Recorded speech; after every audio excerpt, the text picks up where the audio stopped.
Dutch here with another fresh crack this time. New release from Tequila Ocho. This is the Tequila Ocho Old Fitzgerald special release. This is Ocho tequila that has been aged exclusively in barrels of Old Fitzgerald bourbon like this. It's kind of similar to the one that they released over the last couple of years where they were aging it in Widow Jane barrels this time. Different set of barrels, new bottle design.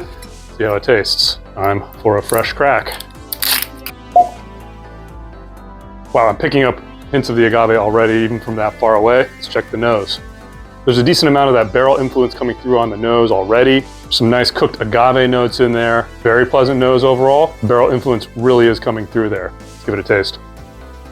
Well, first reaction to this is there's a good amount of almost brown sugar sweetness that kind of hits your palate off at the beginning. Second sip.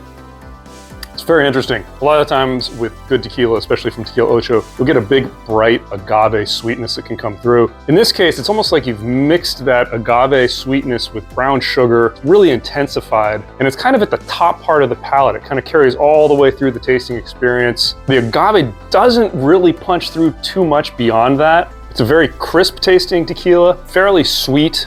The mouth feels very nice. The finish is fairly long. I do feel like you're getting a touch of oak in this as well. Very nicely balanced out by the sweetness. You can make an argument that there's a little bit too much of that brown sugar sweetness on this for it to, be a classical tequila flavor profile. But I think it's an easy sipper. It's going to be pretty enjoyable, especially if you're into bourbon and you want to try some tequila. I feel like that's what this is marketed for anyway. It is pretty expensive. It's around $120 or so. It is 48% alcohol, so at least it's a little bit higher proof than the usual 40% for an añejo tequila.